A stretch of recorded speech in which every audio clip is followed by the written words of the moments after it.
Hey everybody, this is Fighter Cows, along with Double RPG, the guy you see on the stream in the face cam with the controller. Yes, I have a controller too, but you can barely even see it. But yes, more Suikoden time means more piccolo popping bottles time. I got something about that, but also if you noticed, 16-bit Jeff isn't here. He got sick. Yeah, sadly. He was saying something that he ate something weird or something that his stomach is glopped. So basically, food poisoning on his end. If you're new, you better get ready for words like glop and Scooby, because that's how I talk. Scoob! And for today's episode, we are going to the Dragon's Den, but little FYI, just so you know, we will not be seeing Neckbeard ever again since he got hit with a restraining order from the Starred Dragon Sword in the last episode. Yep. Remember, he always kept saying, I'm coming for your daughter. Where's your daughter? Oh, I'm going to miss that guy until the next game. But anyway, before we actually go to the Dragon's Den, we're actually going to recruit somebody. We're actually going to recruit a few people first, and then after we get done with the Dragon's Den, we'll recruit some more before we go on to the next story-based or story arc or whatever. But anyway, to recruit this guy, we actually saw him on our way to the secret factory about a couple episodes ago, and he went by the name of Leon Silverberg, so we're going to go meet him because we actually need to talk to him first to actually talk to Matthew to deliver a message to him personally, so that way we can get him recruited to our cause, basically. And then we'll get on with story-based objectives. So, how you doing, Jerry? Yeah, I feel okay, but then I remember that jury duty letter, and I'm just like, oh yeah, you told me about that. Other than that, I mean, I think I'm starting 2019 stronger than last year. I'll tell you that much. Oh, that's good. A lot stronger than last year. Yeah, I'm doing fine myself. Just got me quite a lot of games during the holiday season. A lot of them tend to be Muso games. I think I got the entirety of the mainline Samurai Warriors games, as well as a good vast majority of the Dynasty Warriors games. But of course, I'm missing a few, like Dynasty Warriors 6, as well as Dynasty Warriors 8, which I'm probably going to want to go with the Extreme Legends edition on the PlayStation 4. Which I think I heard a lot of people saying that's the best version of Dynasty Warriors 8. But yeah, just been a quite a Christmas for me. Even though it was kind of quiet on my end. Actually, it's not the pretty quiet on your end, on my end too. Yeah. So and you said you got yourself a new headset or something for... It's a new wireless headset that because I was using wireless earbuds that they were cheap $10 ones, right? And they would last less than an hour. Oh, I see. And then on top of that, they're earbuds, and earbuds give me they kind of lend to vertigo happening. Ooh. Which, as you know, I had a vertigo bout just a couple days ago. I did not know that. Or was it a couple weeks ago, whatever. But I bet that was not even fun whatsoever.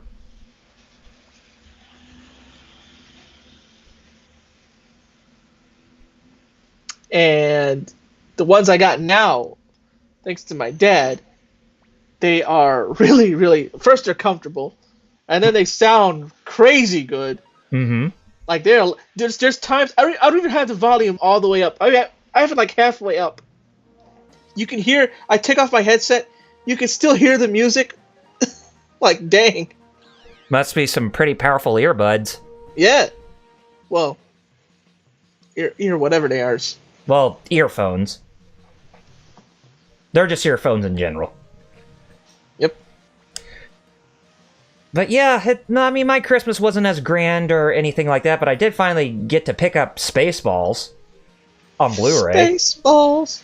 Da-na-na-na. Da-na-na-na. Okay, so I can't get them yet. Okay, never mind. Actually, that must have been a waste of time. But don't worry, there's a couple other people we can actually pick up too before we actually get back on where we need to go. I guess I have to get a certain number of people recruited before I can get Leon recruited. It's just like, it's one of those... Kennedy? I wish.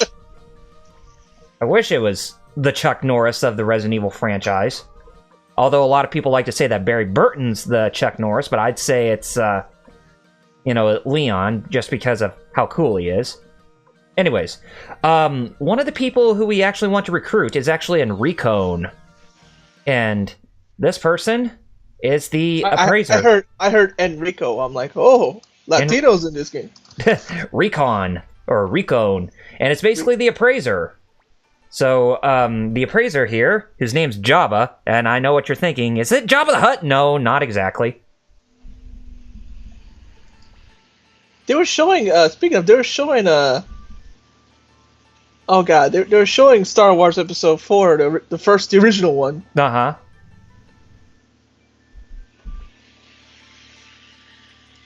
They were showing it yesterday on TBS or somewhere. Starchild said something. See, I thought you were. Yeah, he says he wished Ricky Morrow was in this game. Ricky Morrow is one of the 108 Stars of Destiny in Suikoden 2. From Tenchu? No, not Tenchu, but just a character named Ricky Morrow. Oh, okay.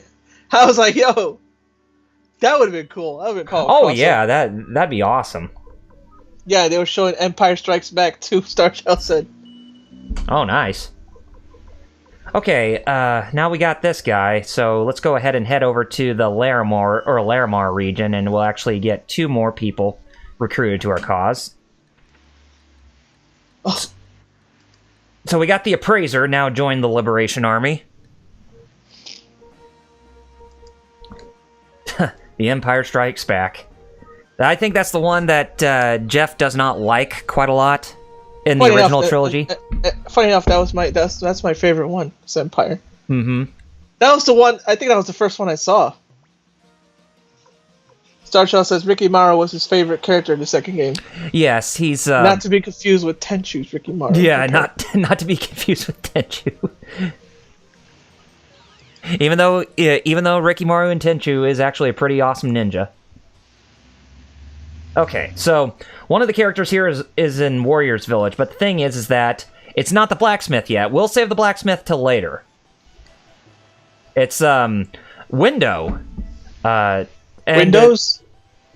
No, it's a character named Window, and he's looking for the window room, basically. So, which we did get, and there were some things that I actually did get off screen before we ended up getting on with this episode, and one of them was the window rune, as well as the nameless urn, which we got Jabba the appraiser, and the other is the opal ring, which we can actually give to this woman in Ante, which is the last place where we actually saved before we, closed off that episode because of Christmas coming. Yep. But speaking of Tenchu, I did get Tenchu Return from Darkness. Oh yeah, that was the OG Xbox port of Tenchu Wrath of Heaven, which oddly enough I have both versions of the same game. Whereas the Xbox version, that one had 2-player co-op story-based missions, where you could play as both Ricky Morrow and Ayame.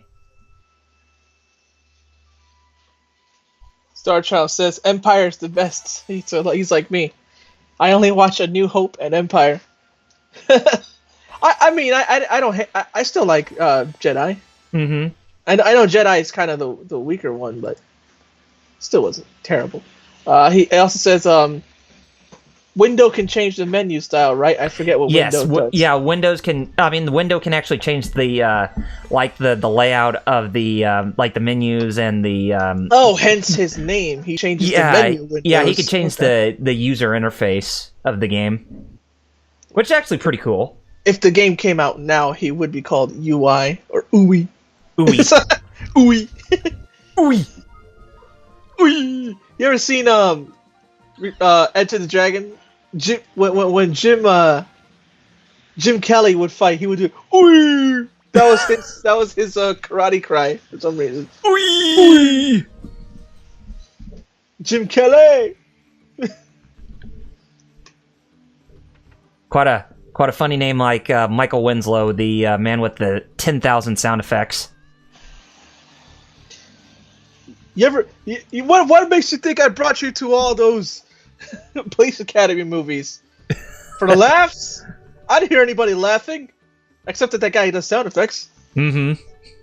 Oh, hey, Dane, what's going on? Hey, Dane, I just saw that you were playing Final Fantasy 14 more, and you did a live stream of it a little bit.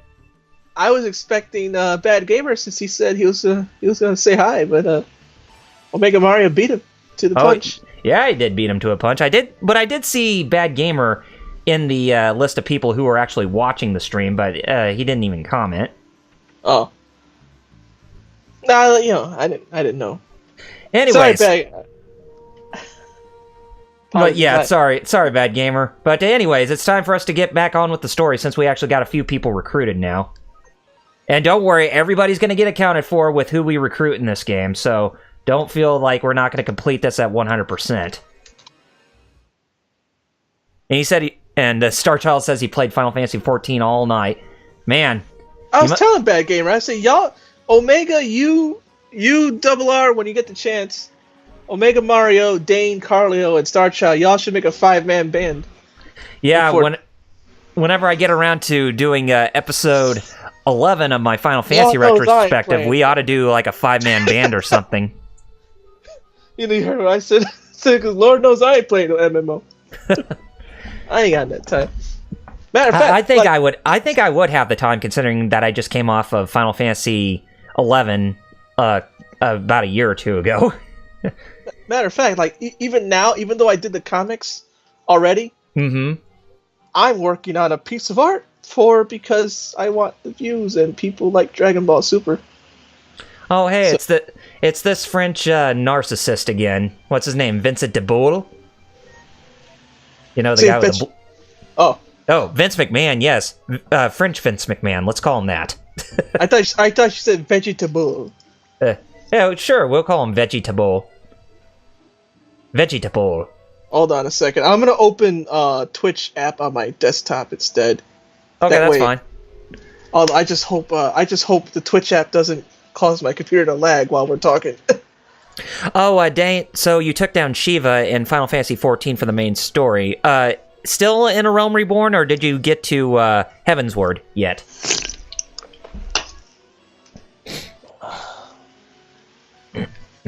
Which I can't see because I'm opening the app right now. Mm-hmm. I can't see the chat yet. Scooby-Dooby-Doo, Scooby-Dooby. Don't worry, I just remembered, like, we were talking about this earlier, Piccolo popping bottles. Yes. So, yeah! He played that race card at a dumb time, and, yeah.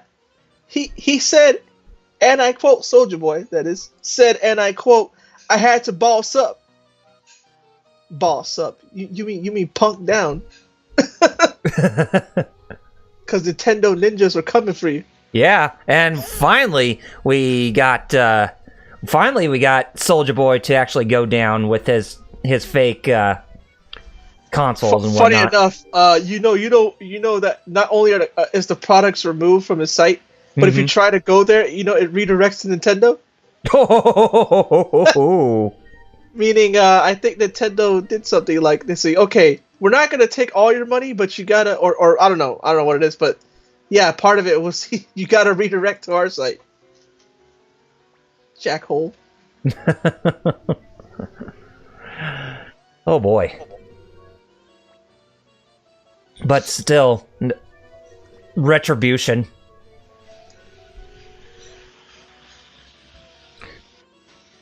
There we go. Now I can see the game and the chat. Yay. That's good. Although I'll probably be drawing in between. And with 2019 being upon us, this will definitely be the year where we will be able to do a lot of streams on Dreamcast games too, since it is the 20th anniversary. Oh boy. That's the kind of thing that makes me wish can I go to your house so I can just comment in person, because my passion for that's my favorite console, obviously. Yeah, you even said it too. And Starchild said the Chief of Battle music is pretty cool. Oh, and Final Fantasy 14. Yeah, it's got some pretty good tunes in it as well. Just when you thought that Final Fantasy got really worse, it actually starts to pick back up all those years later.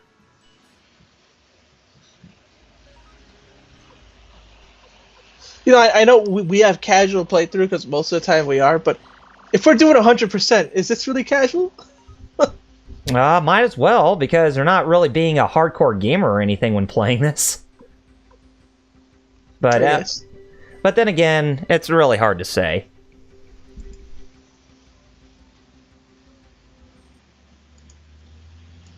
I guess Metal Ninja fell asleep because we did extend an invite to him. If you're wondering, it's like to cover for Jeff, and it says he's green, but he hasn't responded to me yet. Yeah, he does. And he usually responds lickety split.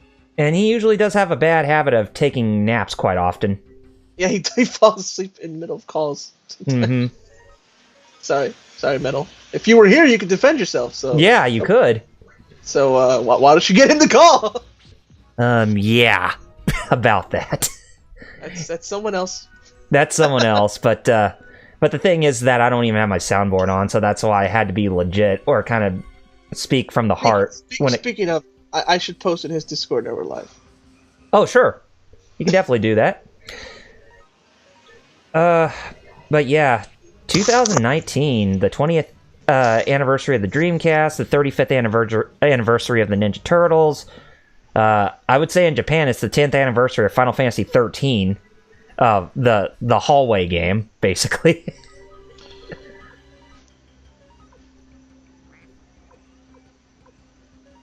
You give the Earth Shield to...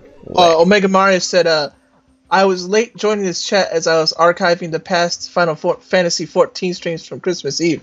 Oh, okay. And then he said, well, that up to tonight's. Well, that's up to tonight's stream. Oh, okay. I see.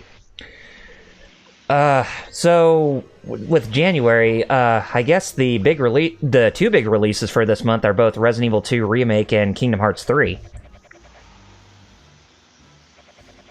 Kingdom Hearts 3. Anybody into that Grand Blue Fantasy game? Oh yes, the Arc System Works game, right?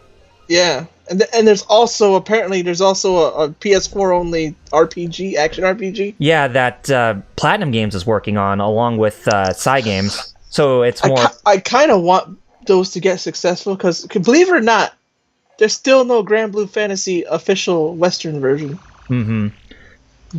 Which is weird to me because Azure Lane came out, and that's the game I've been playing the most. Double R, Azure Lane. Uh-huh. You know what that is? Azure Lane? Yeah. I don't think so. It's a action gacha game. Oh. So instead of RP, it's like a shmup. Uh-huh. You control them. You control like your chibis in a shmup that represent boats. Oh, that's cool. Like Kantai Collection. Uh-huh. They're waifu boats. Right. But like you could build new boats and they're more waifus for you, and like you can even like you can power them up and yada yada. And oh, that's pretty cool. Believe it or not, you know who's really into that game besides me? My mom. Oh. Because they're waifu boats, but when you're playing them, they're chibis, and so like they just look like cute little chibis, and my mom thinks they're adorable. Aw. Your mom's got good taste. Yeah. And hopefully both those games will actually be very successful, which I also think that the action RPG that both Cygames and Platinum Games are doing will get a Western release as well. But if anything, I want both those games to succeed, but I know who doesn't want them to succeed, and that's our good buddy 16-Bit Jeff, because he still likes to consider them to be a pretentious company. Oh, Platinum? Yeah. Oh. And you know how much of a fan... I hope he... I don't know. Well, if you were here, Jeff, you could... Grand Blue I want to see succeed, even though I don't like Platinum. It's just like... Much. I mean, and you know me, I'm a huge fan of Platinum Games. Oh, yeah. And I hold them to a really high degree with how well they develop games. I mean, just how strong, I wouldn't say how strong, but just how high quality their products are, even if they're not AAA games, mind you. I forgot to upload my comics, but I can't do that now. So we finally made it inside this den with the dragons, and we finally get reintroduced to a character who we've not seen since part 1. Futch! Ooh, fudge. That sounds so close to a dirty word, but it's not. It actually reminds me of a guy that I know who goes by the name of Hutch. Starchild says, I think I've seen the Grand Blue Fantasy anime. Mm-hmm. I think they're still making one. I don't know if it came out. It probably did. I don't know. Yeah. And yes, Starchild, Platinum made Transformers Devastation. Yes, they did. And that was actually a really fun Transformers game, even if it wasn't the best thing put out there. But still, a fun game. Yeah, I played it when it was free for Plus. Mm-hmm. I liked it. The one I didn't like, obviously, was Korra. The one I didn't like was Mutants in Manhattan, which I had high hopes for that game. That would have break the mold with Team. Which is where I get why Jeff is kind of because those two games are because not up to snuff. Right, it's like in between Bayonetta 2's success as well as Nier Automata's success, or as Jeff Keighley likes to call it, Automata. Yeah.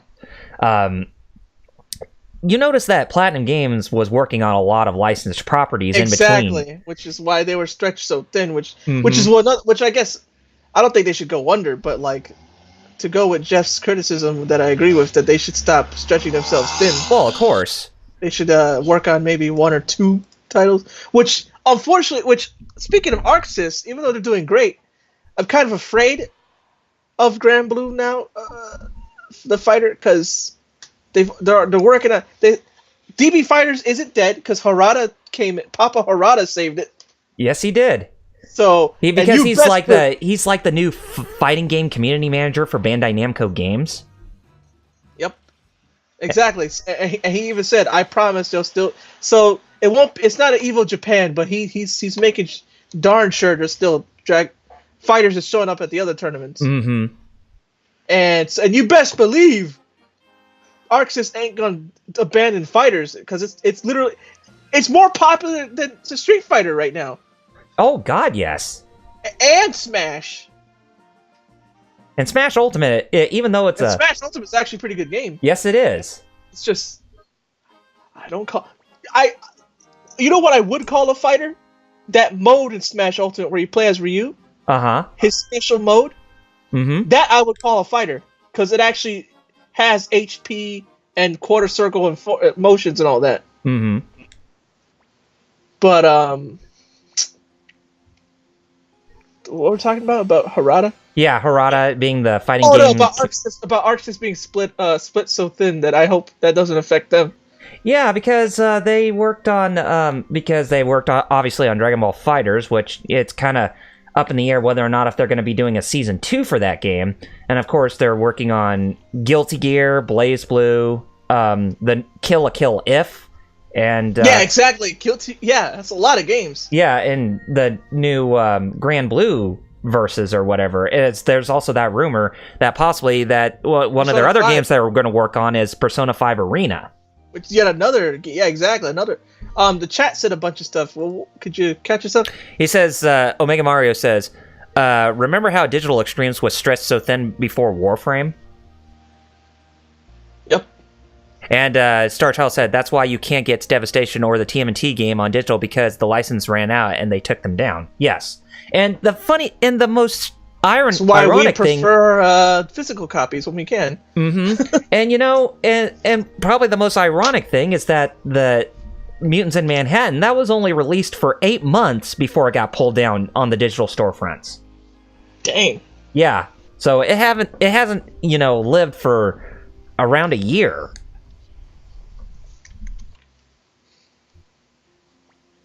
So yeah, here we are at the Dragon's Den, or the Dragonite's Den, and this got some... Dragonite. This got some pretty awesome music, too. Yeah, Dragonite. This got some pretty... Well, I don't hear awesome music. music. I just hear us again. Star Child said, "Yeah, the TMNT game is still over $20." Yes, it is, and I still have that game on Steam. Although I did. And I also got a file where I could actually play that game in 60 frames a second. My only master is Gael Rugner, whatever that means. Gael Rugner, or whatever his name is. Scooby-Doo. Scoob! Can you imagine? Ruh-roh, Raggy. Ruh-roh, Raggy? Those pesky 100 state stars of Destiny. I can't even finish it. Pesky 100 stars of Destiny.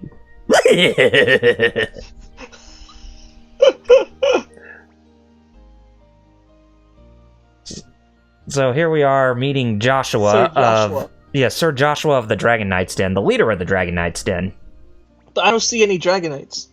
Yeah, where's I don't even see a measly Dratini. Yeah, where's Dragonair? Where's Dragonair at? Where's Dratini, Dragonair, and Dragonite? Or, heck, where's Charizard, for that matter? I mean, isn't he literally a dragon in his third final evolution form? Yeah. Which, funny enough, his beta version was called Dragon 4. So I have no idea why they never made him a dragon type until X and Y. Starchild says, I want to finish Rondo of Blood, but I can't play it for long periods of time, lol. Yeah. I think he's not that far from a platinum. Mm-hmm. You know what sucks? I have 3 platinums. I should have 4. You know why? Why? Because I 100% at Virtua Fighter 5 Final Showdown. Ah. But that game didn't come with a platinum. It just had 100% trophy completion, but no platinum.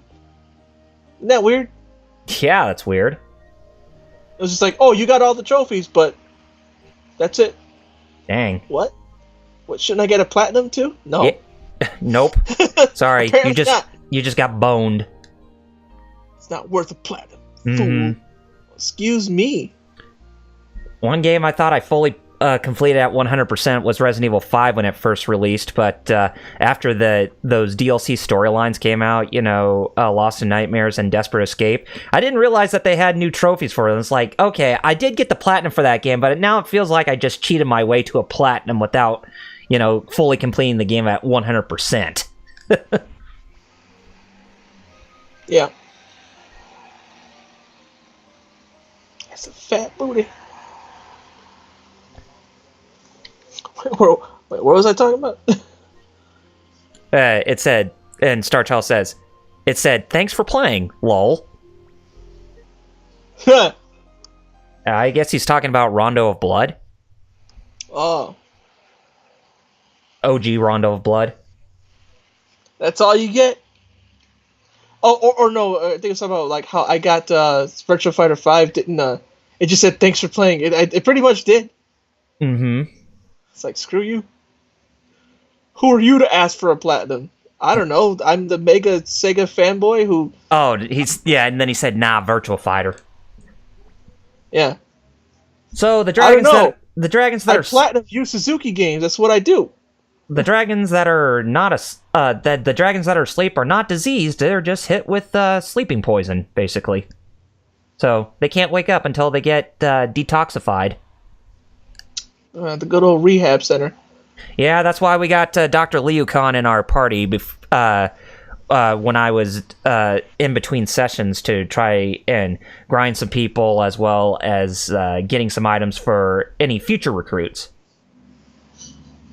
So I got him in, because he is an important character in the story arc to help, cure the dragons. And it says that we need 3 ingredients to actually cure the dragons of their sleeping poison. One is moonlight weed, one is black dragon orchid, and he doesn't even name the 3rd ingredient whatsoever. Oh, you know that thing we need to heal people? Oh, no, I'm not going to name it. Psh.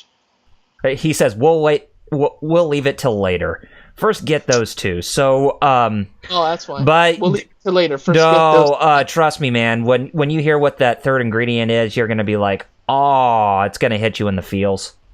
Oh, it's the still beating heart of another dragon. Well, It's somewhat similar to that, but I'm not going to spoil it. No. Anyway, it's just like the Dragon Ball Broly people. I thankfully I somehow managed to avoid most spoilers. Mm-hmm. I'm still going because that movie comes out the 19th. In the States, yes. Yeah, and people, and I like Geekdom a lot. I do. I'm cool, but like, even he's making spoiler videos. But the thing is that like, in one of his videos, I clicked on it because it didn't say spoilers abound, right? Mm-hmm. And then I click on it. He's like, "There's spoilers in this, so you know." Wow, he should have put that in the description first. Yeah, exactly. Like, and the way he said it sounded like, well, you know, you should have already known the spoilers. Why? The movie isn't out yet. Why would I go and look for the spoilers already before I see the movie? Exactly. Like, come on. You saw it at a screening because you were lucky. You were lucky. Lucky. The rest of us aren't lucky to be invited to a premiere screening or to live in Japan. Yeah. Come on, bruh. Have some class. But apparently he does not. Isn't come on, bruh, one of the... Yeah, there it is. That's me to people spoiling. Anyway, Starchild says, Rondo of Blood is just difficult. I used a code to do the stage select and skip to the final battle, lol. I mean... Hey, that's what I do. Old Nintendo games are too hard. Well, Rondo of Blood I didn't have that much problem with. But Dracula X on the Super Nintendo, that's on a whole other level. Dracula X Chronicles. Not Dracula X Chronicles. Since that was just a direct remake of Rondo of Blood, obviously. But I'm just saying that that Dracula X on the Super Nintendo, the Super Nintendo rendition of Dracula, Rondo of Blood. Oh God, that one, so hard. I mean, after playing Super Castlevania 4, Dracula X just hit you in full force with hard difficulty. So what's the chat say now? Starchild says, I still have to do a lot of other levels for the other trophies. I guess he's supposed to say trophies, but he forgot to put the P for trophies, and now it says trohies. Well, there's new there's new TGF lore for us right there. Trohies. Anyway, we're riding on the back of a red dragon named Thrash to go to the Seek Valley to actually get the Moonlight Weed. And believe it or not, that dragon also sounded like an effluent too, or an elephant, whatever. Just like Black.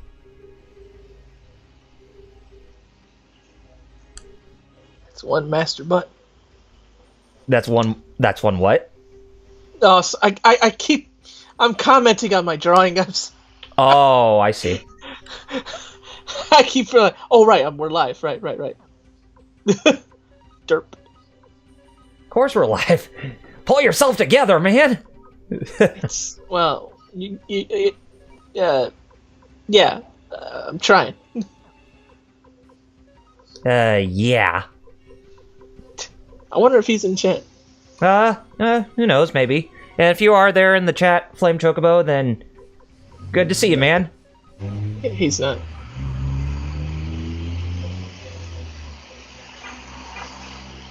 Okay.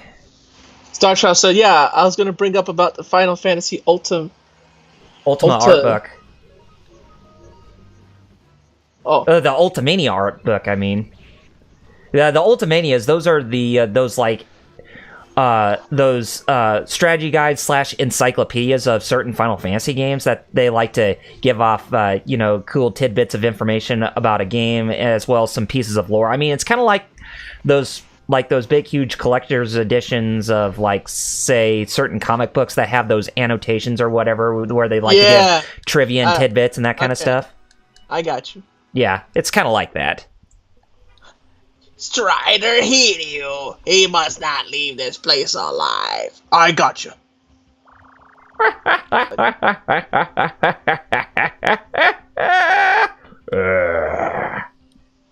Thanks, Grandmaster Zeo. Or Zeo, or whatever his name is. I think it's Mayo. Or Mayo. Wait a minute, Zeo... Where did I get Zeo from? I must be I having don't Power know. Ranger Zeo on the mind. Say, yeah. Zeo, stronger than before. Stronger than the Four or the Force? No, not the Force. The Schwartz. We'll meet again in Spaceballs 2. The search for money.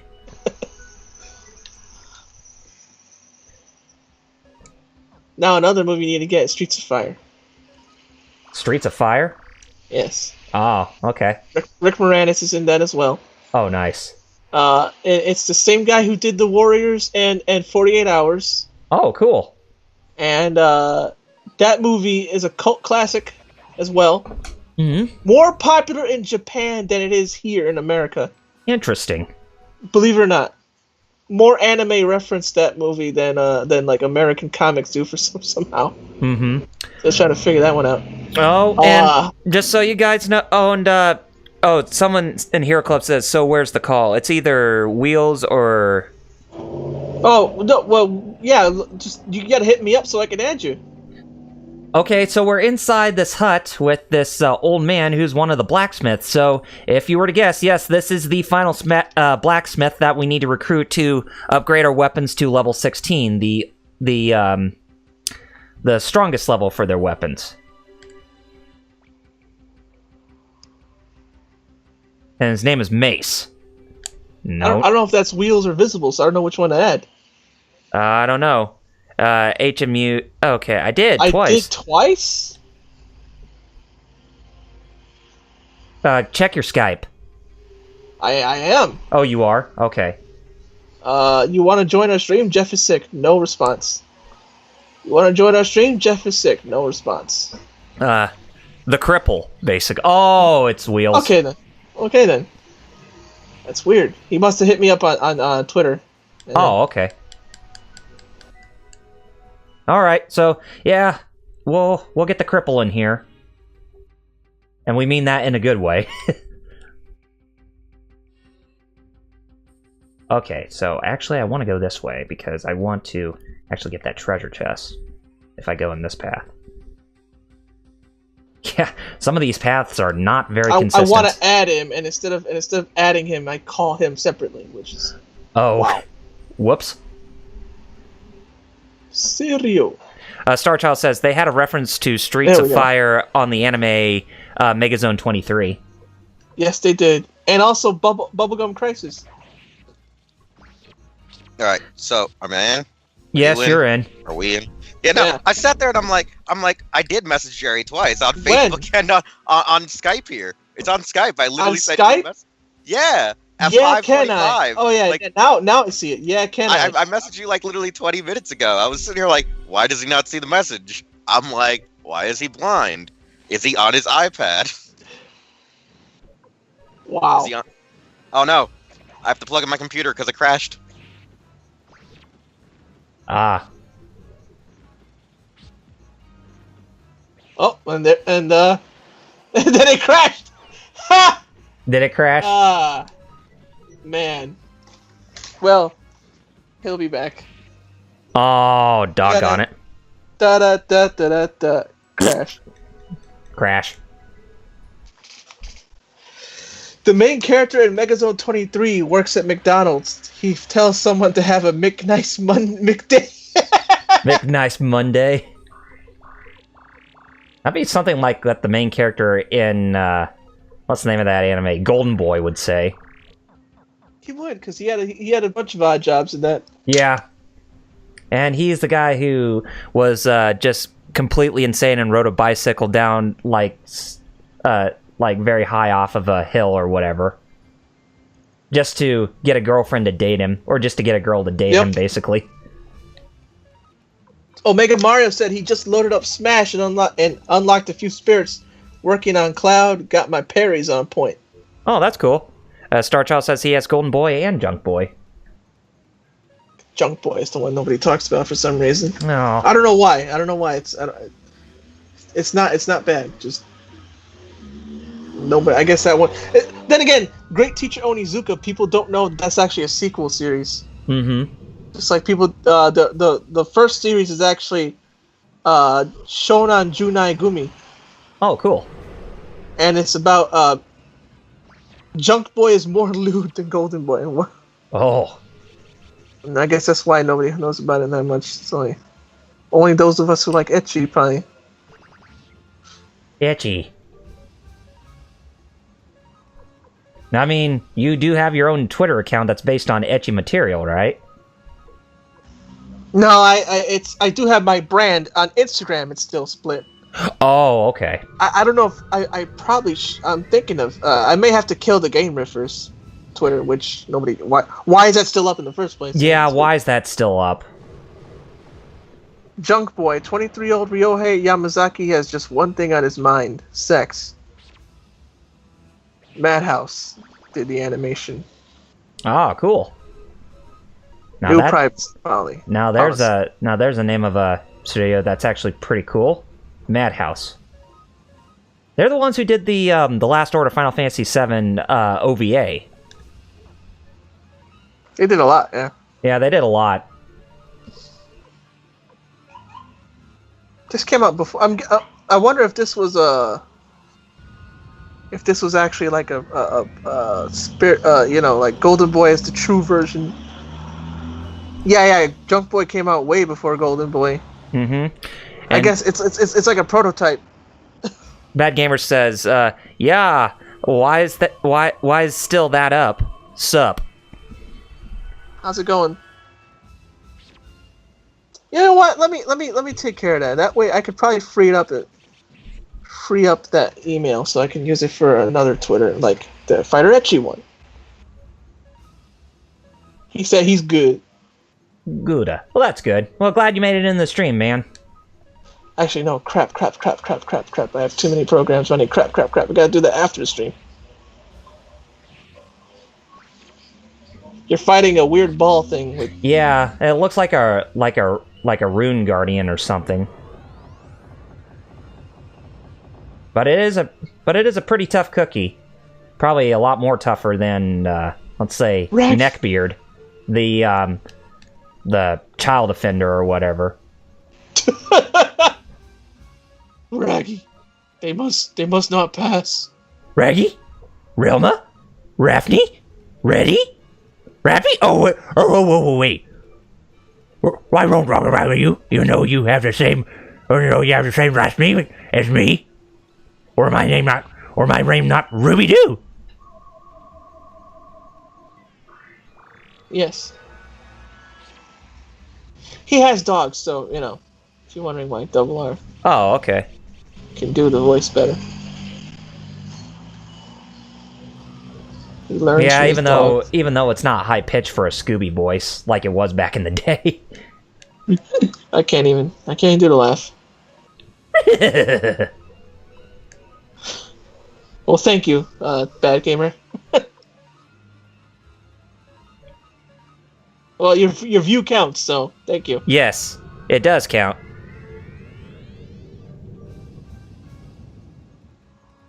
Hopefully, by the way, for this being our first stream of the year, because I can't speak because dyslexia. What was I gonna say? I don't remember. Something about our plans. Like we hope to have after Suikoden. What are we gonna do? Yeah, we're gonna need to do something. We're gonna need to do something Dreamcast related for our streams after this. Yes, and if you're not on our YouTube, get on it. Yes, because we're planning to do more than just stream archives there. I'll tell you that much. Mm-hmm. Like right now, that's what we're doing because that's what right now we can do. But don't worry, we're not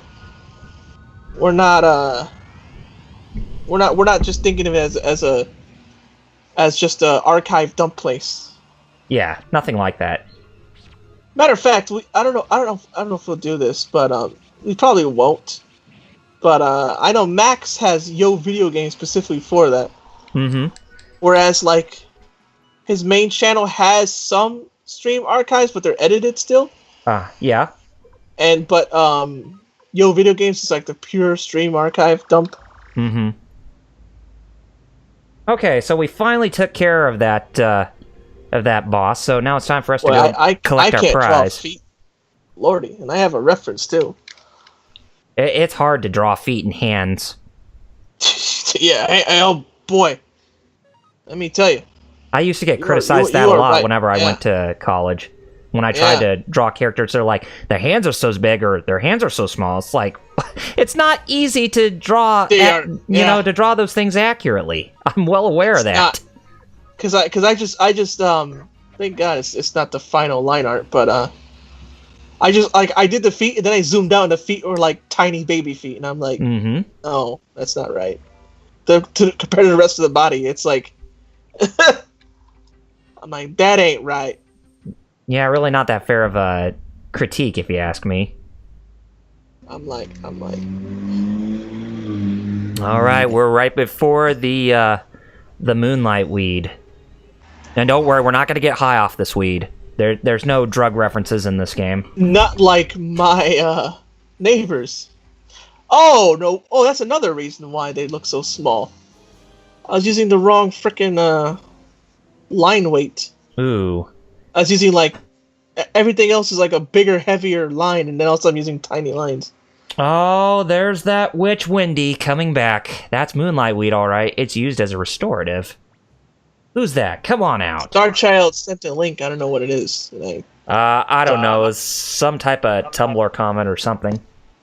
So yes, that evil lady has come back to harass us again because she still wants that Soul Eater rune that we have. Wendy from Wendy's. Oh, look at her. Boy, howdy.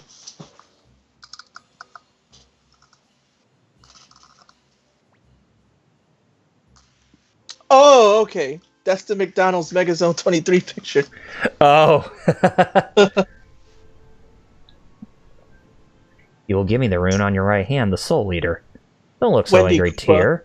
I won't force you to give up. I have something more elegant in mind. Happy New Year, LPH. Hey, LPH. And then he says, come out, Ted. Wait, what? And, Ted? No way. You manipulated our main character's best friend just to try to get the Soul Eater rune back? Man, you are an unforgivable woman. I don't know. I don't know if Wheels is still on. No. I don't know. And Starchild says, I remember Ted, lol. Yeah, you actually have him as one of the 108 Stars of Destiny in Suikoden Part 4. You know, the what? Wait. Was that the one nobody liked? Yeah, the one where you're mostly riding on boats and how the localization was just pretty much crap with, like, the character names and locations.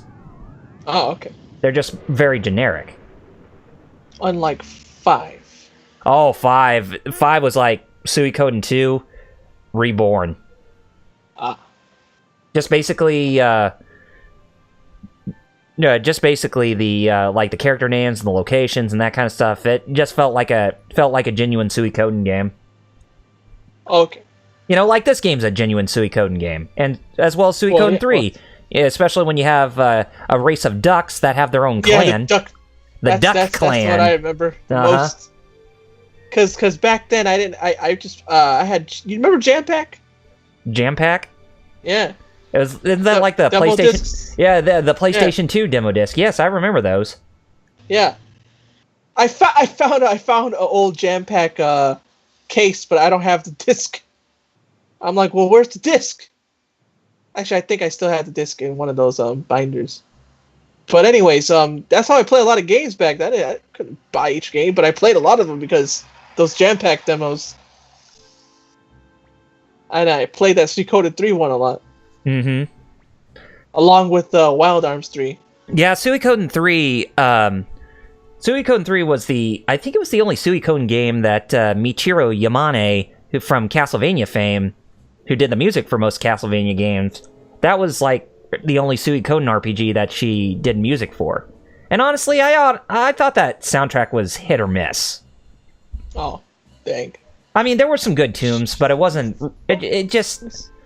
It was like she just came into the project like late in, like last second. Like I would think she came in last second. She really just didn't know how to get a true grasp of the types of tunes to create. Where I felt that it would have been better if she just stick to like where she actually does her music best, and of course that'd be the Castlevania games. But you know. So the chat said a lot of stuff. I don't know what's going on. Starting off with Star Child right under LPH. Bad Gamer says S2 is perfection, and we don't talk about Suikoden 4. And Star Child 3 says Suikoden 3 is on the PS3 store for like $5. Yeah, I have I have that game on the PSN store for my PS3. Funny enough, that's how I got Persona 3 Fez. It was on sale for $5. I was like, well, I'm not passing that up. And Bad Gamer says that Suikoden 3 was the only game in the series that didn't get released over in the European market, which he still doesn't know why. Yeah, I remember too. That Suikoden 3 was the only game that did not get released in Europe.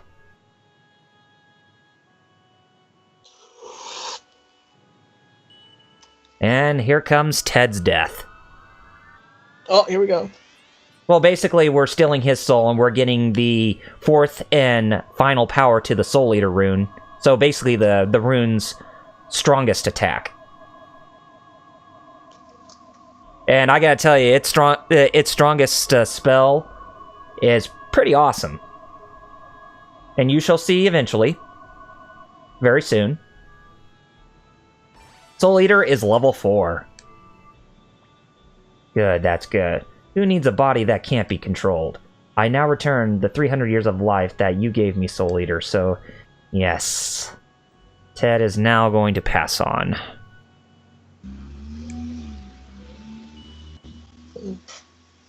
Kind of concerned about Wheels. He just... Yeah, me too. He just jumped in and then all of a sudden he's not back. And I see the McDonald's Megazone picture.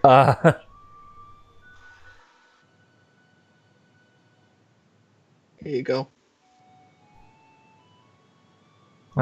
Goodbye, Ted.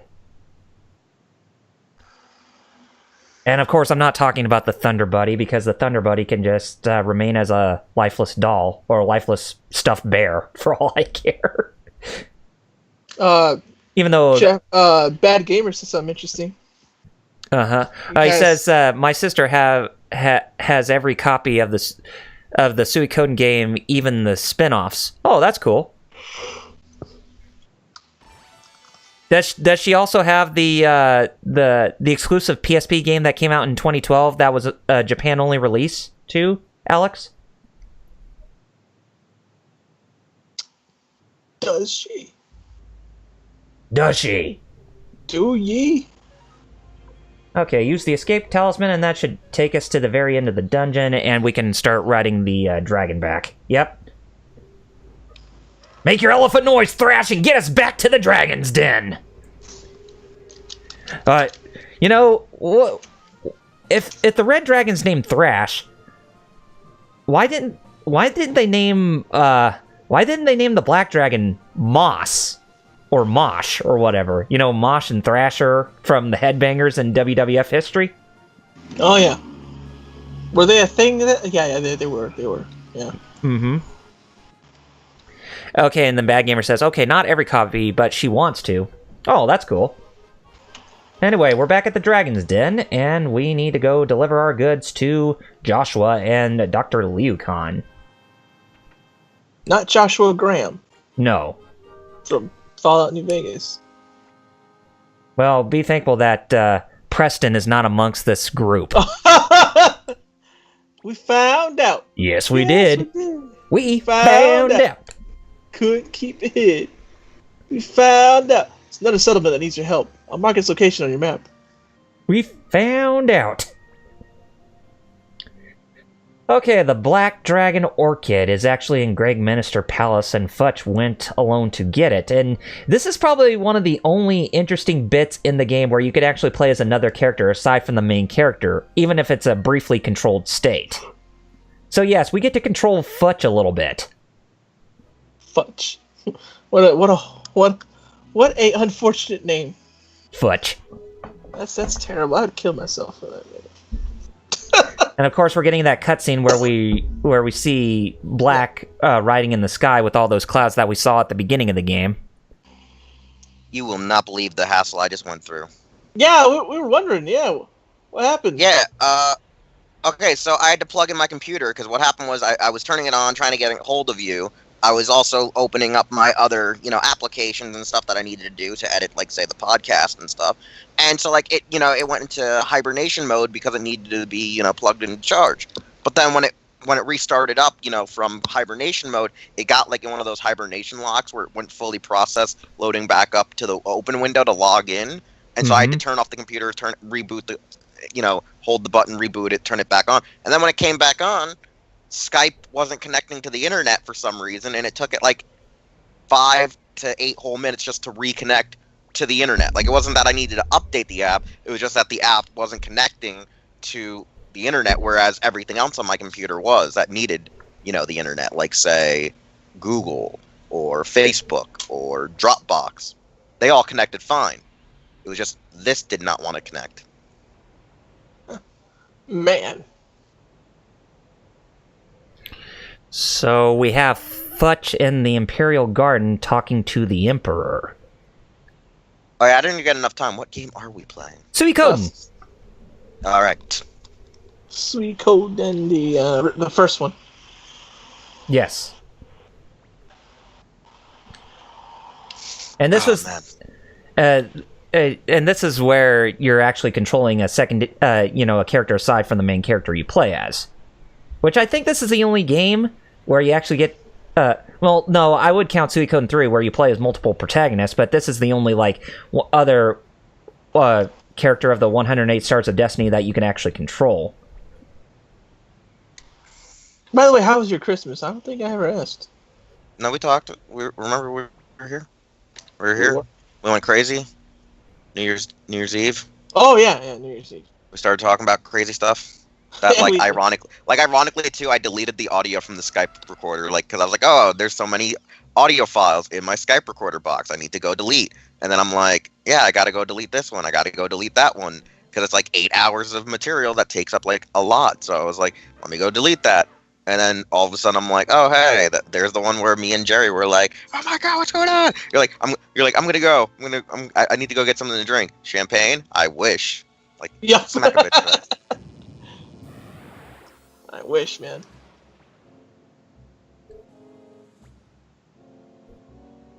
Oh no, Black just got struck by Wendy's magic. Star Child said he thinks his favorite song is Michiru Yamane did was Castlevania Reincarnation from Lament of Innocence.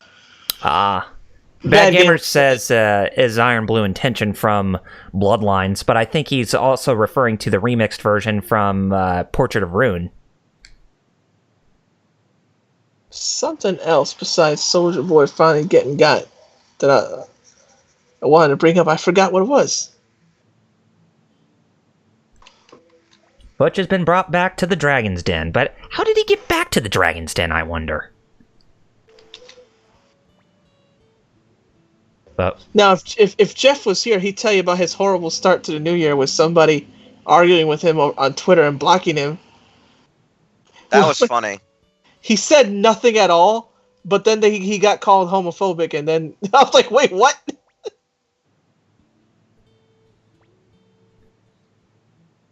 I just had some weird Dragon Ball fan that was like, you're a brain-dead idiot, because how dare you criticize the inconsistency of this arc? Hey Jerry, remember those 3 ingredients that the doctor told us that he made the antidote to wake up the dragons? And we didn't know what that third ingredient is? Well, it's about to be revealed here pretty shortly. Futch and Humphrey always show up out of nowhere, apparently.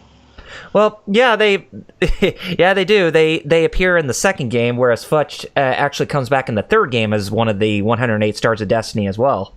But no Humphrey, though. What was the third ingredient? Now we get to know the truth behind it.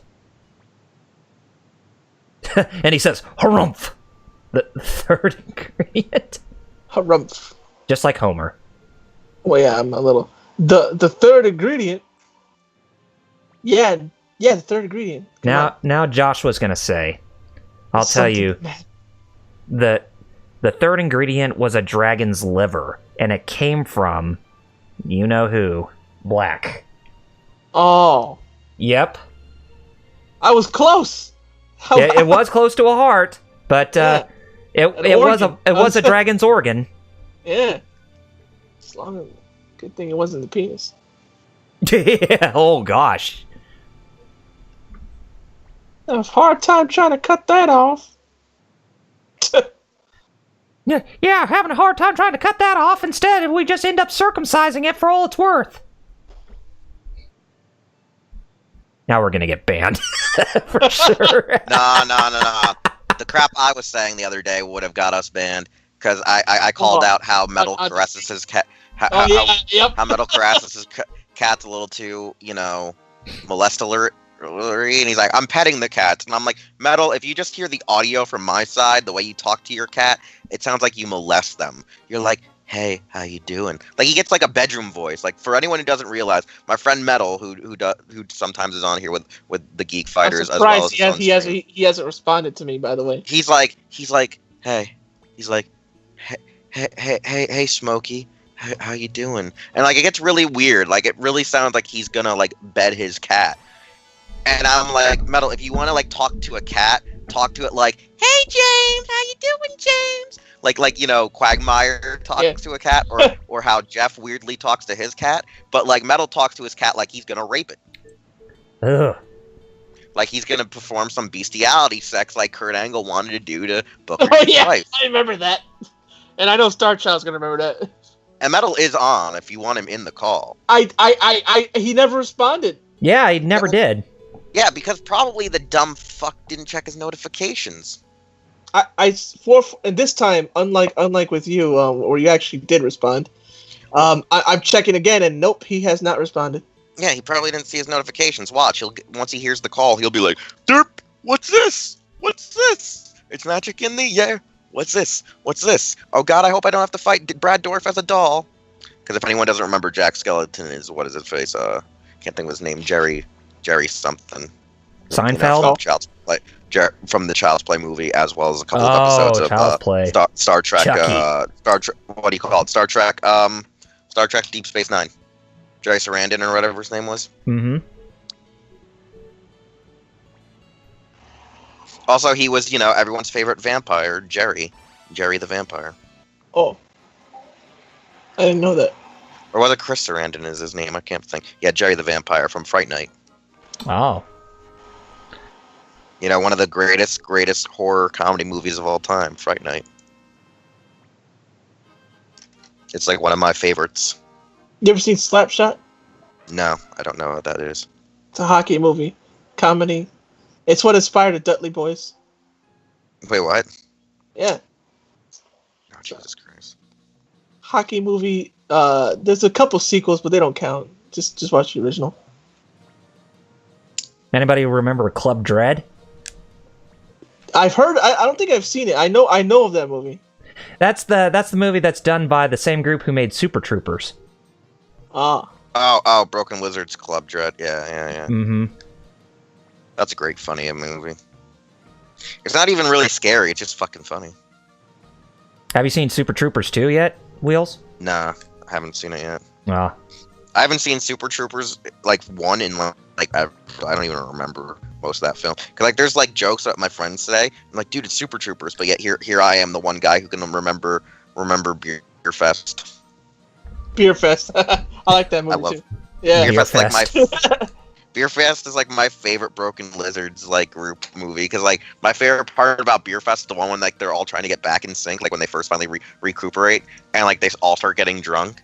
And then, Badgernaff is, talking about the chick he banged. And he's like, dude, that chick's my wife! And then it starts to the brawl. And then they're that is the part where it's the whole part where they're all drunk going, and then it goes 3 in the morning and they're all just mellowed out. And they're all just sitting there out of nowhere. Once his face just goes, I hate you, Badgernaff! And just comes flying in and spears him. I love that shit where it's it's the progression of what happens after the brawl is they're drunks playing Pong together, having a fun time. Then out of nowhere, it's all just silent, mellow, and the guy just gets into a weird drunk rage out of nowhere, going, I hate you! I loved it. Like, it's like one of my favorite gags in the film. They stuck up a paddle up my butt. I've had plenty of things stuck up my. You'll get over it. Oh, and the whole point of Ping pong and ding dang. Of that guy getting killed only for his twin brother to show up. Yeah, that was like another great joke. And that's just played by him, so it's like I feel like I already know you guys, and I'm just sitting there like, man, this is a fourth wall production joke.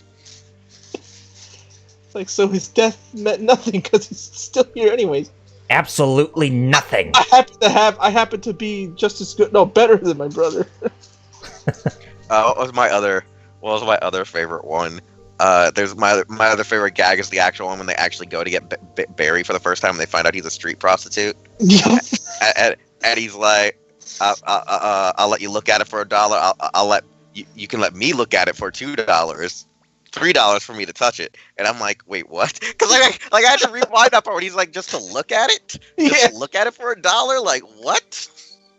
And then like when he's at the ZJ, and he's like, well, oh, if you have to ask what it is, you probably don't have the money for it. And then like, it was funny too, because like at the time when that movie came out, I was probably maybe 12 or 13. So me and my friends are all sitting there going, the fuck's a ZJ? We had to actually Google an Urban Dictionary of ZJ. A bunch of 13-year-old, 14-year-old, sex crazy, hungry mother effing puberty hitting bastards going, the fuck's a ZJ?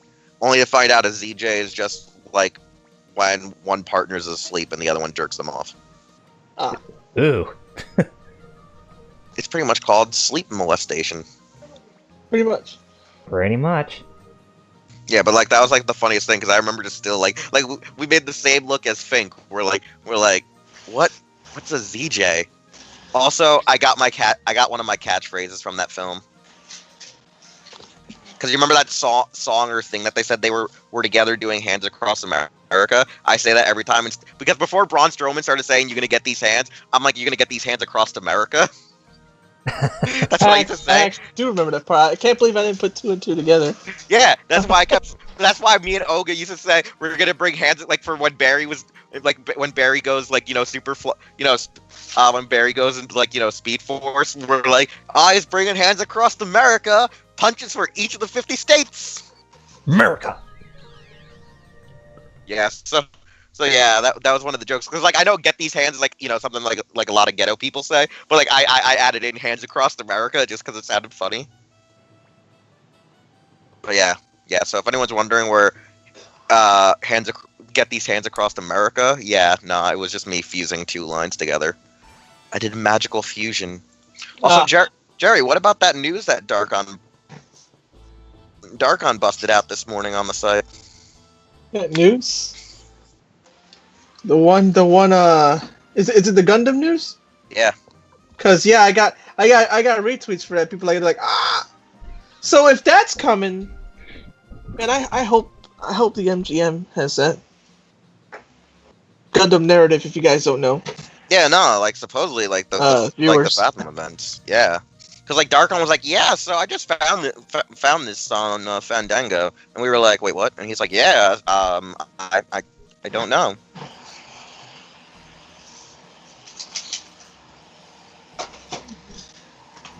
Star Child says I was thinking watching some Gundam shows this weekend. Well, thinking about it. What? Yeah, thinking about it. Just, that's a thing. Yeah. Unless it's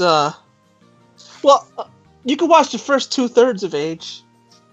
Oh, I have to watch the third part of Age this weekend. Yeah. I gotta legitimately watch that, and I hear so many bad things about it. Yeah. Like it's funny. The funny part about Age is I hear so many bad things about different parts of the franchise or the arc, I should say, or the series, and I'm just sitting there going, I think I like the ones that everyone says are the worst arcs because everyone's like, oh yeah, the third arc is like the best, or the third arc's the worst, and yada yada. I'm like, I don't know. Star Child says, is Sanchez in part 2 as well?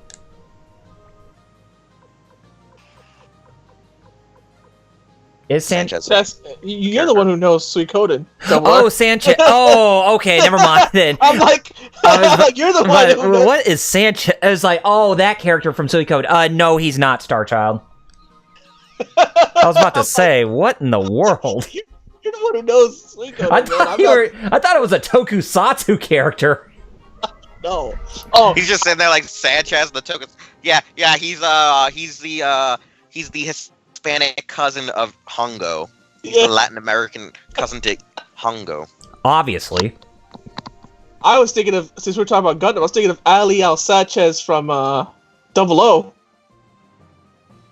Oh, James Bond?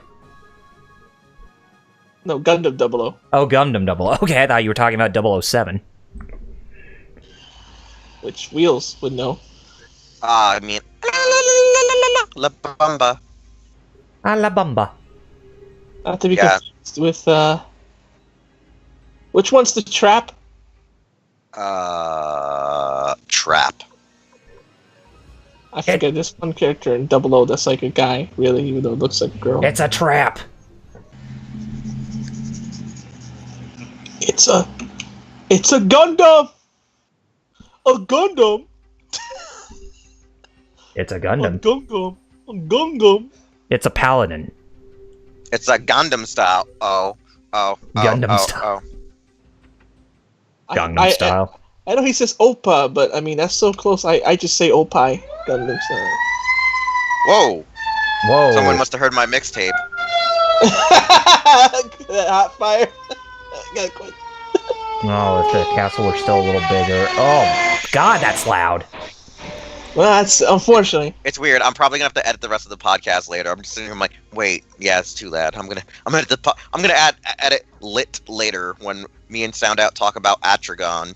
Oh yeah, Jerry, we're doing the Super Atragon anime for the next episode of Lit. Everyone's like gonna be like, why are you guys doing an anime? I'm like, because it's based on a tokusatsu. That's based on on 2 novels from Japan. You were watching it with Metal, but it's you and Sound Out who's gonna do it? Okay, so me and Metal were watching it, but the problem was, because of Sound Out's schedule being all effed up, Metal couldn't be in the episode, because by the time Sound Out got on, it was like 1:40, and Metal goes to bed always 2 a.m. my time. So the problem was like, why would we start recording if Metal's just going to get off halfway through the episode? So hopefully when we do the anime, Metal will be on for the anime episode. That's the one thing that's the problem, is that me and Sound Out usually record at like 12 o'clock at night, 1 o'clock at night, which is usually not bad with Metal being around, because he at least can stay up that late. But if it's like too close to 2, Metal just is like Audi 9000. And sometimes Metal forgets to give us like a heads up before he leaves, and it sometimes will cut off someone in mid-sentence of the audio, so then we have to try to pick up where we were when we have to restart the record. So it's usually better to just like, if Metal's going to bed, get him out of the episode altogether, or make sure he gives us forewarning so someone can finish their thought, and then we can just restart the recorder and pick up where they were talking, you know? I got you. Strider Hiryu will never leave this place alive. I got you. Alright guys, we got 6 on 3. You know what that means? Take out the stone golems from Jew Ranger and gangbang the bee bitch. On a train on her. Yeah, Funny enough, that woman is a bee bitch. Or she's a flying ant, I can't really tell. A queen ant, basically. funny enough, Star Child, that's where Sobo Ryu got the name for, that's why they call it the podcast that. Gundam. Yeah, because one of the old dubs, that's how they pronounce Gundam. Gundam. Gundam! Yeah, I gotta talk to Metal about a Gundam project we're working on. Sound Out finally gave me his 2 cents on the project that we're working on, which means we can start going into the final phases of the next evolution. It's called Wheels Was a New Type? Sound Out really wants to freaking just make a new Gundam Wikia, because the guys that run Gundam Wiki are kind of assholes. Yeah, I They don't update anything. Yeah. They don't change the romanization of character names. They don't even fucking expand on other series. And it's like, if you're gonna have this information, start building your database. That's how I feel about the Dragon Ball Wiki. Well, the Dragon Ball Wiki, though, at least they try to keep it up to date. Well, yeah. Yeah, that they do. But the Gundam one is usually never heavily up to date. Like, you go to Turn A, which has a Western release, and no one has any information on the Turn A mobile suits, which is annoying. Then you have, you go to find characters, and nothing is updated. You go to find information on episode guides, nothing's really updated. It's like, kind of like just like they just made it and then people stopped. But whenever someone wants to add to it, they're mad because someone wants to add to it. It's kind of like a thing that happened on one of the Ultraman wikias. Man, I gotta. You know what? I gotta. I'll be there in a minute. Talk to Soul Bro about that because Chris, who runs MAHQ, where they host the podcast, they have these guys who have all this info. Let's see if I could ask Soul Bro to ask Chris to, like, what's that? Like, borrow one of them dudes. Yeah, no, I was gonna say if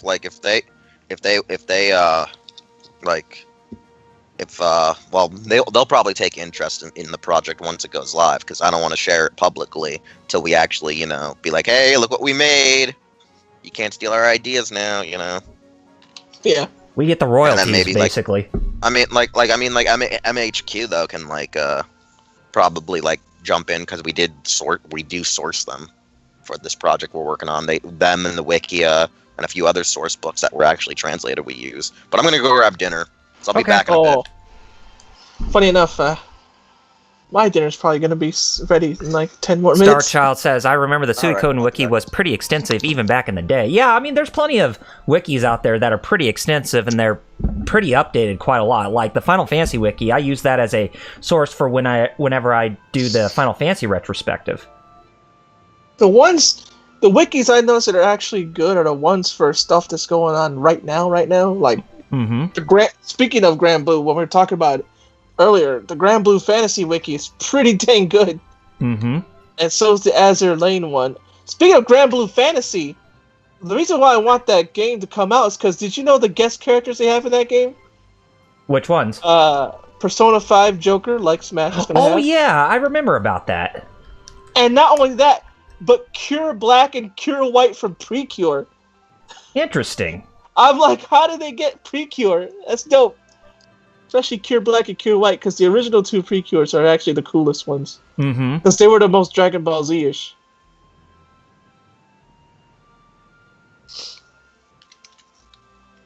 Cure Black and Cure White are OGs. Yeah, and another thing to add to that, Star Child, about some wikis being extensive, there are a lot of others that really do need to be updated. Like the Legend of Heroes wiki, I feel that needs to be updated quite a lot. That's the thing. You can find the people who want to start it, but you can't find the people that want to continue and yeah, it's like they lost that. Work. Yeah, they lost that motivation to want to continue that work. That's sad. Yep. It's like, well, you need. Yeah, you can't. It's like, yeah, you started, but now you gotta keep up. You gotta keep on it. Mm-hmm. Okay, so to recruit these pirates, we need to have both the Taiho and Yamku in the party, and then we need to fight them to get them to join our cause.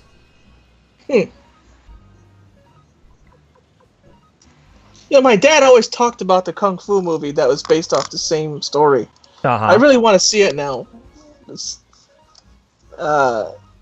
The version, specifically the version he talks about, the one that's instead of being named Water March, it's called Seven Blows of the Dragon. Now we're seeing the strong attack of the Soul Eater rune called Judgment, and it does a massive amount of damage, just like that. Yeah, I'm seeing that.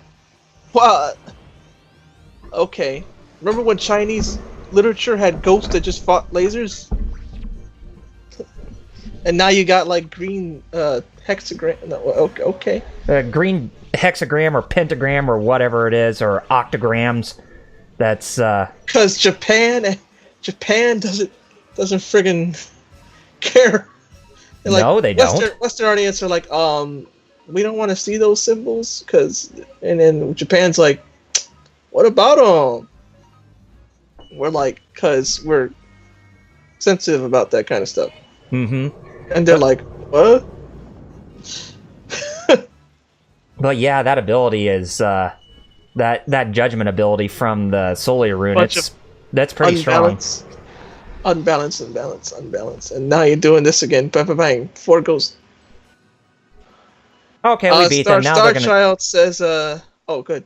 They're gonna join us. Not bad, Taiho. Sounds like fun. I understand how you feel. Let's teach the Imperials a lesson. What about you? You basically threw lightning ghosts at them. They're just like, oh, cool, we'll enjoy it. Yeah, we're afraid of ghosts, so please don't even hurt us. Anyway, what did Starchild said? Starchild said, he's seen the same thing about some of the older anime shows that there isn't any info on them for some reason. I know. And then he said, yeah, Evil came out through a pentagram at Wrestle Kingdom the other night. Dang. So someone who's into occultism or the occult and that kind of stuff. His name is Evil. Okay, with him that makes sense. His name is Evil. Kind of reminds me of someone like. Kind of reminds me of someone from what's the name of it? From back in the old WWE days, they went by the name of like Gangrel, who was really into the occult stuff. He was a vampire. Yeah. So he scared the crap out of me when I was a kid. God, yes. He'd scared the bejeebus out of me. And didn't he have like Edge and his brother Christian? Yeah, Edge and Christian were part of his brood. Mm-hmm. And they did those bloodbaths, and those bloodbaths were really scary. When I was a kid, when Gangrel would show up, I remember I hid behind the couch. Uh-huh. I was gone yet? Is he gone? Terrified. 7-year-old me was not having any of that. Obviously. But yeah, those bloodbaths that he and Edge and Christian did, they really scared the piss out of me. It's like that's one of those things I just want to forget about in the old days of WWF. Gangrel now is a pretty chill dude, though. Like he directs porn movies. That's what he does now. Dang. But his finishing move, that DDT, was pretty dangerous. He would just, when he would do the DDT, he would just kind of jump in the air and like slam their head down onto the canvas, and it's just like, damn. Starchild even said about that wrestler Evil, like his name was King of Darkness Evil. Uh-huh. So that explains even more about him. Yeah.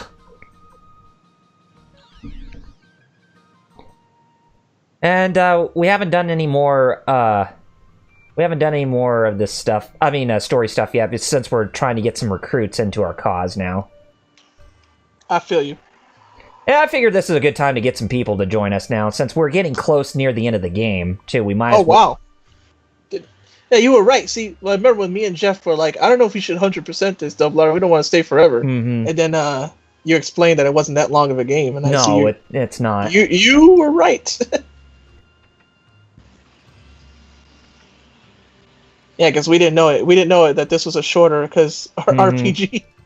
Yeah, it's a shorter one, but Suikoden 2, on the other hand, I'd say it's like double the time length of this game. But Suikoden 5, oh my goodness. It's like that game's kind of, that game's slow. It's kind of hard to determine whether or not if it's going to end. You know what I mean? Wow. Wow. You know, that's how I felt about Persona, even though I know it's a year. Mm-hmm. Persona took me, remember that Persona took me freaking 4 years to beat? Yeah. Which one? Persona 4? 3. Oh, Persona 3. Oh. I beat the hard Persona game. Yeah, I beat 4 before I beat 3. Because 4 has more quality of life stuff that 3 doesn't. So specifically being able to freaking control your party members. 3, you had to just worry about the AI, and guess what? The AI ain't that smart.